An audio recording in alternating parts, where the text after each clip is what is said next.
Larry Summers has quite a bit of explaining to do.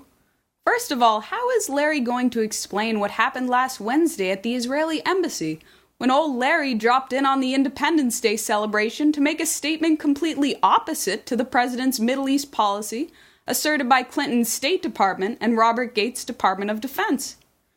Maybe he will say he was just getting some lunch at Embassy Row and decided to drop in and tell a group of diplomats that the administration wasn't really that committed to an Israeli-Palestinian peace or a two-state solution. Maybe in Larry's own mind he was suddenly transported back to his Harvard days, when he showed his stripes as a pro-fascist rabid supporter of Israel's far right. Back to those old college president days, when he told anti-war moderates that people who insist that Palestinians have rights should be quiet because they're being anti-Semitic. Summers is clearly getting very nervous that Obama will become uncontrollable, so he's trying to preempt him and box the president into a policy by playing his well-known psychological vulnerabilities. That is very bad, Larry. On the heels of Summers' Ivy League blunder and shortly before Prime Minister Benjamin Netanyahu visits Washington, Vice President Joe Biden, National Security Advisor General Jim Jones, and Senator John Kerry all firmly, publicly restated administration policy that Israel has to abide by previous agreements for a Palestinian state.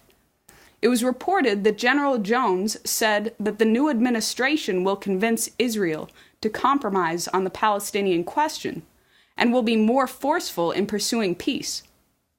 At the Tuesday AIPAC meeting, both Biden and Kerry were tough on the two-state solution. Biden, speaking on behalf of the president, said that Israel has to work toward a two-state solution, not build any more settlements, and allow Palestinians freedom of movement. The president does not have two policies toward Israel. He has one policy and one advisor who just crossed the line. Nobody wants it to be known that they're being manipulated, especially by an advisor with more chins than brains, and especially if that person enjoys a position of authority. So Summers blew it. He went flight forward trying to bluff the president into going with his policy on Israel, but Obama didn't cave in. As LaRouche stated on Wednesday, Summers was acting under the assumption that he could brainwash the president, but what he has failed to take into account is that this president may turn on someone who he perceives is trying to manipulate him.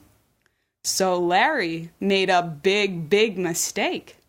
And it's time to get rid of him so the presidency can do its job.